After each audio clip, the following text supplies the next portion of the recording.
Oke semua, selamat datang kembali ke channel gue. Gue mau minta maaf soalnya lama gak update. Soalnya mic yang biasanya gue pakai itu rusak dan kemarin sempet record pakai HP dan hasilnya malah hancur. Gak jelas gue ngomongnya apa, jadi gak jadi gue upload. Oke, gak perlu berlama-lama lagi, langsung saja ke pembahasan. Tapi sebelum itu gue mau bahas dulu part sebelumnya, karena memang sudah cukup lama dan videonya udah hilang di take down sama YouTube. Tapi gue jelasin secara singkat aja ya. Jadi di part sebelumnya lomba balap kuda laut sudah dimulai. No Name diwakili 4 orang, yaitu Asuka, Izayoi, Kasukabe, dan Shirayuki Hime. Di awal pertandingan, Felicia dari Will of Wisps mengeluarkan kilatan cahaya dari pedang dan membuat banyak peserta yang berguguran karena pakaian mereka yang jadi compang-camping. Shirayuki Hime juga terkena oleh serangan itu, menjadi malu dan masuk ke gift card Izayoi lagi. Jadi di game ini yang berpartisipasi untuk No Name jadi 3 orang ya. Di sini Izayoi juga ikut-ikutan melemparkan batu ke arah sungai yang membuat banyak orang tercebur ke dalam air dan didiskualifikasi. Singkat cerita, Izayoi dan Asuka mengejar Felicia yang sudah jauh di depan, dan Kasukabe di sini berperan menjadi support dengan menghadang pembalap lain untuk mengejar Asuka dan Izayoi. Kelompok Two Wings dibagi menjadi 3 kelompok, yang masing-masing kelompok ada 2 peserta, yang berarti ada 6 orang yang mewakili Two Wings. Di sini Kasukabe menghadang mereka agar tidak melewatinya. Salah satu kelompok Two Wings ditendang oleh Kasukabe saat mereka bermaksud untuk melewatinya. Griffith, pemimpin dari Two Wings, memerintahkan mereka untuk terus maju, tapi mereka menolak karena bisa saja mereka juga akan terjatuh dan didiskualifikasi. Dengan marah, Griffith menghampiri Kasukabe yang menghadang. Dengan sombongnya, Griffith memprovokasi Kasukabe, tapi Kasukabe hanya dengan santai menanggapinya. Griffith mengeluarkan petir dari sayapnya dan menyerang Kasukabe bersamaan dengan kelima anak buahnya. Kasukabe dikepung dari segala arah, namun itu semua adalah bagian dari rencananya. Dia mengeluarkan angin puyuh dari tangannya ke sekitar dan beradu serangan dengan mereka, yang membuat mereka semua terjatuh dan hanya meninggalkan Griffith dan satu bawahannya. Griffith terengah-engah dan tubuhnya juga sedikit tergores. Kasukabe berniat meninggalkan Griffith yang sudah terlihat kelelahan dan berkata jika dia akan menghadapinya lain kali, karena tujuan utamanya untuk saat ini bukanlah untuk mengalahkan Griffith, tapi hanya untuk mengulur waktu untuk Asuka dan Izayoi. Griffith yang merasakan penghinaan terhadapnya menjadi sangat marah dan meluapkan semua emosinya. Griffith membuang bentuk griffonnya dan menumbuhkan tanduk, sisik, dan sayap naga di tubuhnya, atau bisa dibilang dia berubah bentuk ya.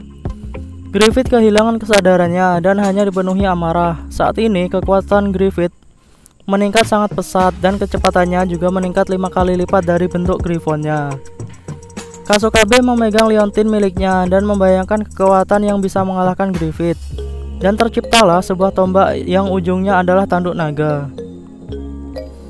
Ketika tanduk naga bertabrakan satu sama lain, gelombang kejut yang kuat mengguncang seluruh lautan pepohonan dan menyebar keluar.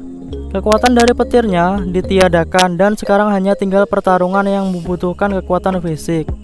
Petir dan panas dari serangan Griffith membakar pepohonan yang ada di tepi sungai dan menyebabkan tanahnya terangkat, dan tempat di mana Kasukabe berdiri menjadi hancur. Perlahan tapi pasti, Kasukabe berhasil menyerang balik dengan kekuatan yang dipinjam dari para Titan. Meskipun kehilangan kesadarannya, Griffith menyadari jika dia sedang terpojok dan mendorong Kasukabe ke atas. Namun dengan sigap, Kasukabe berhasil melancarkan serangan balik kepada Griffith dan melukai punggungnya. Griffith yang menerima serangan itu langsung pingsan di tanah. Kasukabe pun mengangkat tangannya yang menandakan kemenangannya. Di sisi lain, Asuka dan Izayoi sudah sampai di puncak gunung yang menjadi tempat pemeriksaan atau checkpoint. Saat mereka akan kembali ke garis start untuk menyelesaikan game, tiba-tiba Felicia datang dengan sangat cepat dan menyerang mereka. Felicia menggunakan pedang cambuknya menyerang Asuka untuk menjatuhkan atau merusak pakaiannya agar dia tidak bisa melanjutkan game lagi. Tapi tiba-tiba muncul gemuruh yang sangat kuat dan Izayoi mengira itu adalah tsunami. Tapi mereka dikejutkan karena Saurian Demon King tiba di sana bersama tunggangannya, yang berarti dia juga menjadi peserta kali ini. Felicia terkejut karena dia tidak mengira jika orang yang sering disebut sebagai pengembara tak tentu arah akan mengikuti game seperti ini. Oke, kita balik dulu ke alasan kenapa Jaryu mengikuti game ini.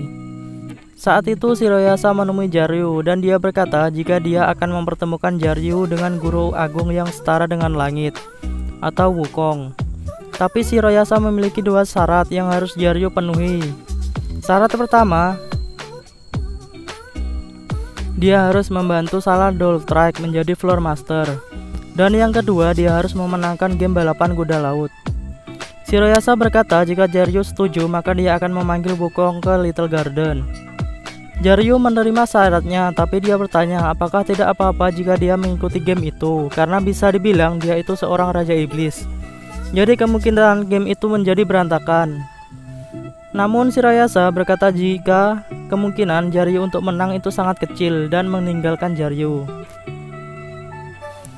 Kembali ke game, Izayoi menatap Jaryu dan merasakan bahaya jika dia sampai lengah. Jika dia sekarang tidak dalam game, maka dia akan langsung menerjang ke arah Jaryu. Karena Izayoi memang ingin bertarung dengan Jaryu walaupun hanya sekali. Izayoi berbisik kepada Asuka jika dia akan memperlambat Jaryu di sini. Sedangkan Asuka akan menuju garis finish sambil bertarung dengan Felicia. Tapi Jaryu tiba-tiba muncul dan menghadang mereka. Jaryu menggunakan kekuatannya untuk membuat tsunami yang sangat besar. Felicia yang menyadari bahaya, dia dan tunggangannya menuju air terjun dan melompat untuk turun dan menghindari tsunami tersebut. Izayoi juga menyuruh Asuka untuk lompat karena mereka akan kalah jika Asuka jatuh dari tunggangannya atau jatuh ke dalam air. Asuka ragu karena itu sangat tinggi, sedangkan tubuh Asuka seperti tubuh orang normal pada umumnya. Tapi Asuka memutuskan untuk mengikuti kata-kata Izayoi dan segera melompat. Setelah Asuka dan Felicia melompat dari air terjun, Izayoi juga mengayunkan tinjunya untuk melindungi dirinya. Dia berkali-kali memukul ombak hingga menciptakan sebuah lubang besar dari tsunami tersebut. Izayoi lalu melompat dari tanah dan langsung mendekati Jaryu. Ketahanan air laut membuat kecepatan jadi lebih lambat, tapi ia tetap bisa mendekati Jaryu dengan kecepatan yang melebihi kemampuan manusia normal. Jika orang melihatnya, mereka tidak akan bisa mengikuti pergerakannya hanya dengan mata mereka semata. Izayoi yang cukup cepat hingga meninggalkan bayangannya mengayunkan tinjunya yang bisa menghancurkan gunung dan membelah lautan. Jaryu menahan tinjunya hanya dengan satu tangan. Jaryu menggenggam tinju Izayoi dengan erat hingga seketika senyum di wajahnya menghilang. Sebuah tekanan yang luar biasa menghantam Izayoi, menyebabkan instingnya agar melarikan diri dari Jaryu. Jaryu menurunkan posisinya dan melebarkan matanya saat ia menggunakan putaran telapak tangan untuk menyerang perut Izayoi. Setelah lama bertapa hingga bisa mengembangkan cara menyerang seperti itu, hingga menyebabkan Izayoi merasakan rasa sakit yang belum pernah dia rasakan sebelumnya. Meski Izayoi merasa seolah-olah aliran darahnya mengalir secara terbalik dan pembuluh darah yang rusak membuatnya memuntahkan darah, ia terus menggertakkan giginya untuk menahan rasa sakit dan memutar tubuhnya untuk menyerang Jaryu dengan kakinya. Serangan yang tak terduga menyebabkan Jaryu terkejut. Setelah merencanakan untuk menghabisi lawannya dengan satu serangan, siapa yang mengira bahwa ia tidak hanya selamat dari serangan tersebut, namun masih bisa menyerang balik.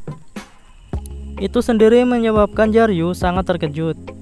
Karena keduanya saling terpental karena serangan masing-masing, mereka terpental hingga melewati permukaan laut sebelum mendarat cukup jauh satu sama lain.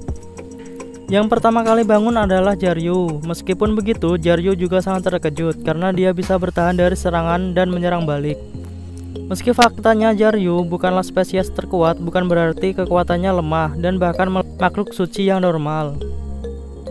Setelah lama bertapa dan bermeditasi di bawah laut dan gunung selama ribuan tahun, Sebuah ular juga bisa mencapai puncak dan berubah menjadi naga spesies langka atau dewa naga. Namun, Jaryu mempercepat proses ini dengan bermeditasi di bawah gunung api laut dalam selama 1000 tahun. Setelah bertapa dalam panas yang tidak mungkin dihuni dan lava kental yang ada di laut, ia sekarang memiliki kekuatan yang setara dengan gabungan dari Gaia dan Dewa Laut. Dan serangan tersebut tercampur dengan kekuatan dari bumi dan laut yang seharusnya tidak bisa ditahan oleh seorang manusia. Izayoi menggunakan bagian belakang tangannya untuk menghapus tetesan darah dari mulutnya, sambil ia mencoba berdiri setelah sedikit kesusahan. Meskipun Jaryu mengekspresikan keterkejutannya dengan ekspresi yang santai, ia pasti menerima tendangan Izayoi dengan kekuatan penuh. Namun demikian, dia bangkit dengan mudahnya. Meski itu adalah serangan yang menghancurkan planet, hingga ke intinya, sebuah hasil yang belum pernah terjadi sebelumnya muncul. Izayoi terengah-engah saat ia menerima situasi yang ada di hadapannya. Ia sudah mengira hari di mana ia akan bertemu lawan yang akan menyudutkannya. Raja Iblis yang lebih kuat dari dirinya akhirnya ada di hadapannya. Seketika Izayoi menjadi senang, darahnya yang memanas bergegas ke otaknya hingga membuatnya mengamuk, menyebabkan dirinya bereaksi lebih cepat daripada sebelumnya. Jaryu menyerang Izayoi, mengabaikan rencana sebelumnya untuk menjaga buah yang ada di belakangnya. Ia sekarang berencana untuk mengeluarkan kekuatannya di game ini untuk mengalahkan pria yang ada di depannya. Buah yang dimaksud di sini itu berhubungan dengan game ya. Jadi di checkpoint ini mengharuskan mereka untuk mengambil buah dan membawanya kembali ke garis start untuk menyelesaikan pertandingan. Meskipun Jaryu telah memikirkan banyak cara untuk menghancurkan pertahanan Izayoi, ia masih berencana memakai rencana yang pertama kali ia gunakan, yaitu serangan langsung. Tapi Izayoi bisa bertahan dari ketiga serangan tersebut dan membuat Jaryu heran. Bagaimana bisa dia bisa menahan serangan dan bahkan sekarang dia sudah mengerti pola serangannya. Jaryu terus merenung dan mengamati, mencoba menebak bagaimana musuh yang ada di hadapannya terbentuk. Aromanya tidak salah lagi kalau dia adalah manusia, tapi gaya bertarungnya dengan gerakan yang ceroboh seperti itu menunjukkan bahwa ia belum pernah melawan musuh yang sebanding dengannya selama perkembangannya. Tidak satupun makhluk hidup di dunia ini yang terlahir dengan ketahanan tubuh seperti itu. Lebih tepatnya ada satu orang, dia terlahir dengan kekuatan yang memungkinkannya bertarung melawan seluruh pasukan setengah dewa dan dewa-dewa itu sendiri, yang mana bisa dideskripsikan sebagai keanehan alam dikarenakan banyaknya bakat yang dia miliki. Jaryu teringat oleh seseorang yang mempunyai kemampuan yang sama, yaitu Wukong Onesan. Jadi Wukong di sini cewek ya. Setelah memikirkan kemungkinan seperti itu, Jaryu terdiam. Namun Izayoi tidak melewatkan kesempatan itu ketika ia berlari menuju ke arah Jaryu dan melakukan uppercut ke dada Jaryu dengan maksud membuatnya pingsan. Jaryu yang menurunkan kewaspadaannya karena ceroboh merasakan rasa nyeri di sekejur tubuhnya, tapi segera menggunakan telapak tangannya untuk memukul wajah Izayoi dan membuatnya mundur. Tangannya dipenuhi oleh darah Izayoi, membuat Jaryu memutuskan menyimpan sampel darahnya untuk diperiksa. Izayoi tampak sangat senang, seperti menemukan orang baru untuk diajak bermain saat ia berusaha untuk berdiri kembali. Wajahnya tergores dan darah merembes ke matanya, membuat pandangannya memerah. Tulang rusuk di dadanya yang dipukul oleh Jaryu retak. Dampak serangan yang ditunjukkan ke belakang kepalanya membuat sedikit kebingungan. Jelas sekali bahwa ia sedang dalam kondisi yang sangat buruk, tapi hatinya terasa lebih bebas daripada sebelumnya. Izayoi kembali menyerang langsung dan tanpa ampun memukul dada Jaryu. Izayoi terus menyerangnya dan pukulan ketiga yang ditunjukkan ke dadanya membuat Jaryu tersentak. Menyadari bahwa lawannya sudah dalam kondisi membungkuk, Izayoi meluncurkan serangan berikutnya ke arah tubuh Jaryu. Tapi pukulannya tidak mengenai apa-apa. Segera berdiri kembali setelah menghindari serangan dari Izayoi, Jaryu mengamuk karena marah. Keduanya saling mengeluarkan tendangan pada saat yang sama. Izayoi yang lebih diuntungkan dalam posisi seperti itu membuatnya mampu menekan Jaryu sebelum ia mulai menyerang balik, memecah ombak laut dan menghancurkan bebatuan yang menghalangi pertarungan mereka. Mereka saling memukul satu sama lain dan segera menjadi pertempuran jarak dekat. Sambil mereka bertarung, Jaryu mengatakan jika dengan kekuatannya bisa dengan mudah untuk masuk ke komunitas di atasnya yang lebih tinggi. Tapi Izayoi berkata jika dia bukanlah tipe orang yang akan meninggalkan teman-temannya, dan dia sendiri memiliki keinginan untuk bertarung di garis depan saat menghadapi Raja Iblis. Jaryu terkena pukulan yang membuatnya hampir jatuh ke dasar tebing, tapi dengan kemampuan regenerasinya membuat Jaryu bisa berdiri kembali sebelum jatuh. Izayoi meminta Jaryu untuk bertarung dengan serius, tapi Jaryu juga berkata jika Izayoi juga masih menyembunyikan kemampuannya. Yang dimaksud di sini mungkin Aurora Pilar ya, yang digunakan Izayoi untuk mengalahkan naga sebelumnya. Tapi Izayoi berkata jika dia tidak bermaksud untuk menyembunyikannya, tapi dia takut jika dia tidak bisa mengontrol kekuatannya. Dan jika Jaryu tidak bisa menahannya, maka dia akan mati. Sedangkan aturan game salah satunya adalah untuk tidak saling membunuh. Setelah memikirkannya lagi, Jaryu tampaknya sudah memutuskan pilihannya saat ia mengangkat kepalanya. Jaryu memutuskan untuk mundur dari game ini, dan telinga Kurousagi mendengarnya. Dan kontrak yang telah ditandatangani oleh Jaryu pun terbakar. Karena menang dengan cara seperti itu, Izayoi menatap Jaryu dengan mengejeknya. Dia menanyakan kenapa dia melakukannya. Jaryu berkata jika dia ingin menunda pertarungan ini sampai mereka bertemu di game lain. Jaryu tersenyum ketika ia melompat dari tepi air terjun. Semangat untuk mendominasi sudah pulih sepenuhnya. Itu pertama kalinya Jaryu terlihat lebih bersemangat setelah ribuan tahun berlalu. Balik lagi ke balapan kuda laut yang masih berlanjut. Felicia memimpin di pertandingan, sedangkan Asuka tidak memiliki kesempatan untuk melewati Felicia karena dia memegang cambuknya yang akan langsung merobek baju Asuka jika dia mendekat. Saat itu Kasukabe datang kepada Asuka dengan menggunakan sepatu Pegasusnya. Kasukabe berencana untuk menyerang Felicia, sementara Asuka akan melewati mereka. Felicia menyerang mereka dengan cambuknya, tapi Kasukabe bisa menahannya dengan menggunakan angin dan perisai yang dibuat olehnya. Kasukabe menuju Felicia untuk memberi kesempatan Asuka agar bisa melewatinya. Kasukabe berhasil memberi celah untuk Asuka, tapi Felicia berhasil menangkap Kasukabe dan melemparkannya ke air yang membuatnya keluar dari permainan. Asuka yang memimpin pertandingan diserang oleh Felicia menggunakan cambuknya, tapi Asuka menggunakan Hand of Ruby miliknya untuk membakar cambuk itu. Felicia pun kehilangan senjatanya dan hanya berusaha dengan kecepatannya untuk mengejar Asuka.